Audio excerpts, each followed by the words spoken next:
to the demo another reaction. We're gonna be reacting to Make the Taste, Magic Johnson. I ain't ready to see him play, but let's just get to the video. Basketball is special. The size of the court and the lack of pads or helmets give fans the most intimate experience of a team sport that exists. And because of the different styles that basketball allows for, players develop their own distinct identities and signature styles through their creativity, flair, and athleticism. And although no player succeeds alone, the scoring volume and two-way nature of the sport give individual stars a nearly unprecedented amount of control over the flow and outcome of a game. For this reason, players are constantly compared to their peers and to the legends of the past in order to answer the most hotly contested question in the sport. Who's the greatest to ever do it? Who is the greatest to ever do The it? question is redundant. They believe in only one right answer, their answer. Others might have their own personal stance, but acknowledge one or two alternatives. But I believe that there's much more nuance to the question of greatness and more answers to it than you might think. By my count, there are 8 players in NBA history that have a substantial claim as the GOAT. It's a subjective thing, though. I can't give you a definitive answer. All I can do is make the argument. So today, I'll be making the case for Magic Johnson as the greatest basketball player of all time.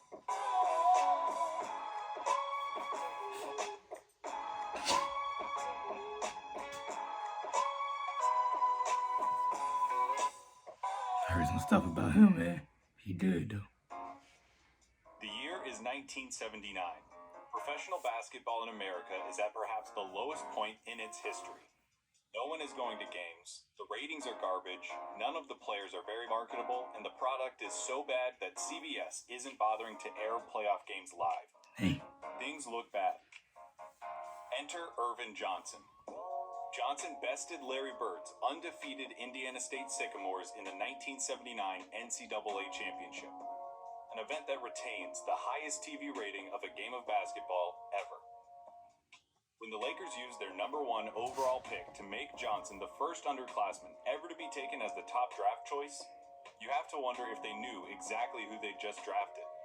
How could they have known that they had just drafted a player that would become an icon for their franchise, for their city, and for a generation of basketball history? They didn't draft Earvin Johnson, the prospect from Michigan State. They drafted Magic. Right off the bat, for whatever it's worth, Magic Johnson has the coolest nickname in NBA history. It fits him to a T and is really the name that everyone knows him by. It's not like his last name is superfluous, like with Kobe, LeBron, or Kareem. And it's not like his last name is eternally iconic, like Russell, Jordan, or Duncan. It's just Magic. Johnson came into the NBA and immediately injected it with life like he was an epinephrine pen.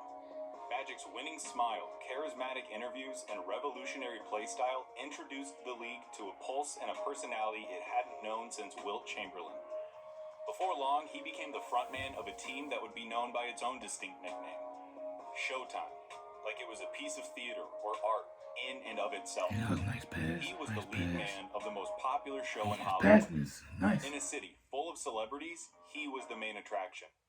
Not only did he have the smile and personality to carry a name like Magic, but he also had the basketball aptitude to pull off a team called Showtime. What did he do with that aptitude? He won 5 championships, a half decade's worth, and appeared in 9 finals. Only Kareem, Bill Russell, and Sam Jones have appeared in more. Nice. He won 3 regular season MVPs in a span of 4 years, won 3 finals MVPs, made 12 All-Star teams, and was selected to 10 All-NBA teams. And keep in mind that all of these accomplishments took place in a 12-year career, 11 if you want to mention his injury-shortened 81 season. Magic only spent 3 years of his playing career watching the finals from home. I spent more years trying to graduate from college than Magic spent not making the finals. His HIV diagnosis came right on the heels of a season in which he finished as the runner-up for league MVP, was selected to first-team All-NBA, and competed in the NBA Finals. It is not hyperbole or exaggeration to say that Magic's career was cut short while he was still 90% as good as he'd ever been. Those 12 years were enough of a basketball pedigree, though, that even now, some 30 years later, he is still universally considered the greatest point guard of all time, a fact impressive and unfortunate considering how much more he had to give. Still, Magic's career stacks up against anyone else with a claim to basketball's highest throne. And the legend surrounding Magic Johnson is rooted in the undeniable truth that Magic Johnson is the best passer in the history of basketball.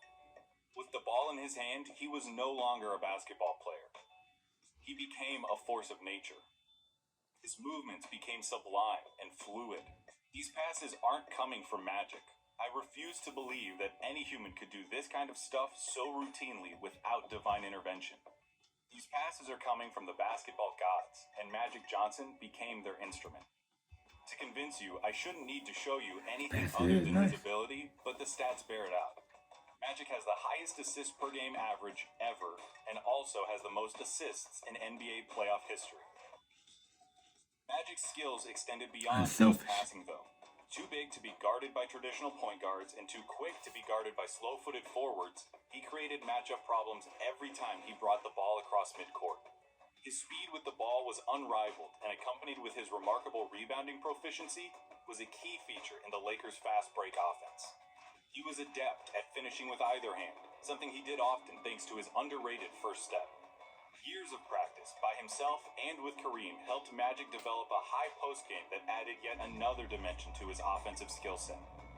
Magic was also adept at picking his opponent's pockets, leading the league in steals per game twice. Wow. This skill set is made even more impressive when you remember that Magic was the same height as Karl Malone. That might be my favorite thing about Magic, that he was a true, authentic point guard who happens to be 6'9". It wasn't like with Tim Duncan, who played power forward but people say was actually a center, or how James Harden is listed at shooting guard even though he plays more like a point guard. Magic was an honest-to-God point guard who could also play every position on the basketball court. As an individual defender, Magic was capable, never a lockdown guy, but he was as versatile and as switchable as they come. And with such solid rebounding numbers, there were no holes in Magic Johnson's offensive game. When I say that Magic immediately began making an impact on the NBA, I do mean immediately. His rookie year is still one of the most successful campaigns a first-year player has ever had. He took over the job as starting point guard and helped guide the Lakers to 60 wins and a berth in the NBA Finals, where the Lakers faced Julius Erving's Philadelphia 76ers. The series was competitive throughout, with each contest being decided by 10 points or fewer through the first 5 games. In Game 5, Kareem Abdul-Jabbar, the reigning league MVP and the Lakers' best player, badly sprained his ankle. Kareem was able to return and will his team to a 5-point victory, putting the Lakers ahead in the series 3-2. With only one more win needed to clinch the title, Kareem was ruled unavailable for Game 6 in Philadelphia. Magic was then called upon to start the game at center and try to replace Kareem's 33-point-per-game average in the series. Magic answered that call and delivered one of the most memorable basketball performances by any player ever. 42 points, 15 rebounds, 7 assists, 3 steals, and a block, all as a 20-year-old rookie playing on the road on basketball's highest stage. For his efforts, Magic was named Finals MVP, the first and only rookie to win the award. In the years that followed, Magic's basketball journey would be inextricably linked to that of Larry Bird. It's nearly impossible to talk about one without mentioning the other. In my Making the Case video for Larry Bird, I brought up arguments that could be used in favor of Bird's superiority. And because this is a video about Magic's claim of supremacy, I figure I ought to do the same for him. You first have to give credit to Magic for being the most decorated player during perhaps the most talent-laden period the NBA has ever seen. Including his finals opponents, Magic faced competition like Olajuwon and Sampson's Rockets, Tom Chambers' Suns, Mark McGuire's Mavs, Isaiah Thomas's Pistons, Moses Malone and Dr. J's 76ers, Michael Jordan's Bulls, and Bird's Celtics. Magic's detractors might try to devalue his team's success by pointing out that he played for a remarkably talented team thanks to a brilliant front office. Because of his team's talents, these detractors say, Magic can't be individually credited for their success. In the interest of making Magic's case, though, I'd first acknowledge that yes, Kareem Abdul-Jabbar was the best basketball player in the world for nearly the entire 1970s and had already led a team in Milwaukee to a championship by the time Magic arrived in LA. Yes, James Worthy was one of the most polished and accomplished prospects to come out of college basketball in some time. And that's not to mention other pivotal role players like Michael Cooper, Kurt Rambis, and Byron Scott, who all played outstanding basketball. I acknowledge all of that, but I'd argue that the greatness of the Showtime Lakers does not take anything away from Magic's abilities as a player or as a leader. If anything, it reinforces the fact that Magic is one of the most effective leaders basketball has ever seen. By the start of the 84-85 season, he had organically flourished into the alpha dog of the team and respectfully taken the torch from Kareem without a power struggle. It's one of the only times in NBA history that there is a peaceful transition of power from one player to the next. Pro basketball is like 15th century England in that sense. There are no peaceful transitions of power. The fact that Magic was able to earn the respect and commitment of his teammates, especially one of the most historically dominant players ever in Kareem, is a testament to Magic's greatness. Beside the departure of Norm Nixon, the Lakers' previous point guard, there were no ugly breakups. Cooper, Rambis, Scott, Worthy, and Kareem all retired at one point or another as Lakers. If you won't believe me, listen to the words of Bill Simmons, former ESPN columnist, current CEO of The Ringer, and noted Boston sports supporter who grew up rooting against Magic. Simmons says he's the single best leader in the history of the sport. Nobody extracted more from teammates, whether it was an all-star game, a mundane affair in December, or any playoff game. It's also important to note that Magic was ready to win right from the get-go. Like I said earlier, he won Finals MVP as a rookie and finished as the runner-up for regular season MVP in his final full year. Unlike nearly every other player who's ever laced him up, there was never a year where Magic's productivity dropped below his eye-popping, jaw-dropping standards. 12 years of Magic Johnson means 12 years of top-shelf, undeniable, and comparable greatness. Magic's critics might say that he didn't score enough, that his defense was too suspect to be considered the greatest, or that his play wouldn't translate into the league today. To all of that, I'd argue that one of the best things about basketball is how many different ways there are to win.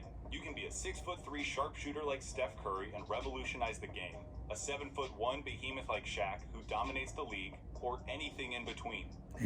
There are so many viable ways to play the game that have all resulted in championships, MVPs, and the like. Magic's play style allowed him to control the game with a vice grip and tailored to his specific brand of basketball. What's a player supposed to do when it comes to how the game might evolve in the future? When people talk about the way Magic played, they sometimes talk about it almost like it's a kind of historical casualty. That bewilders me. What Magic did worked really well. Why should he have done anything different? Magic changed the NBA for the better. He was the first positionless player, someone who broke the mold and opened the basketball-watching public's eyes to the possibilities of letting great players do what they're great at, rather than just fulfilling the traditional roles of their size or position. As the game evolves more and more into a positionless sport, Magic's influence and value only become more and more apparent. His Showtime Lakers also became one of the first teams to make the game of basketball aesthetic. The speed, athleticism, and skill we all enjoy today is due in part to Showtime and Magic Johnson. In my video about Larry Bird, I gave him a lot of credit for saving the NBA, and deservedly so.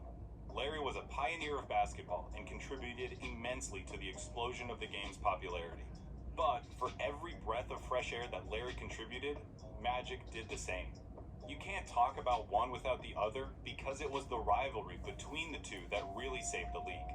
The fact that they competed against each other in such a high-profile game in college, had nearly polar opposite personalities, were of different races, played for the two most historic teams in the country, and met each other multiple times in the finals, all cements theirs as the defining rivalry of the NBA.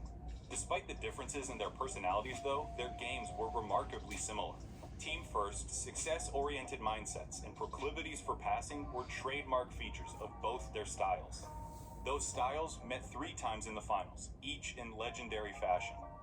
Magic would have the last laugh, though, with 2 championship series wins against Bird. By the time the 1987 finals, their last series against each other, rolled around, Magic had developed a killer instinct and flair for the dramatic, matched only by his rival.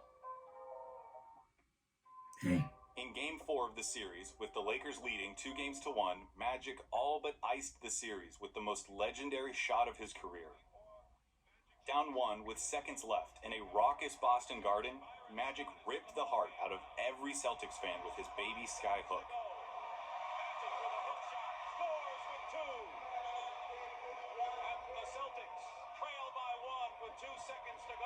It was the moment of the '87 finals and the shot of Magic's career. He capped off the most remarkable season of his career by vanquishing his most intense rival for the second time in 3 years. Bill Simmons described how momentous the shot and ensuing championship win was for Magic's legacy. Not even the biggest Celtics fan on the planet could deny it any longer. Magic Johnson was just as exceptional as Larry Bird. This point is echoed by Bird himself in a clip I'll leave you with. After the game, Bird remarked how impressed he was with Magic's performance and ability as a basketball player. It's only an 11-second clip, but there's a moment in it that just strikes me. There's a split second where you can see the disbelief in Larry's eyes as he tries to come to terms with the fact that the game and likely the series is over. In that second, you can almost see him ponder all of the work he put in during the season, all the games he played and the shots he took, all in the hopes of getting a chance to beat his old rival. Man, the hood is on guard. He has to reconcile the fact that old rival got the better of him, plain and simple. Bird wasn't alone in having to reconcile being beaten by Magic Johnson. Magic still maintains the highest win percentage for a career in NBA history. It's the same thing countless players and coaches had to come to terms with during Earvin Magic Johnson's 12 magical years with the Los Angeles Lakers. Here's Bird, summing it all up with a look. Magic's just a great basketball player. He's the best I've ever seen, Unbelievable. I don't know what to say.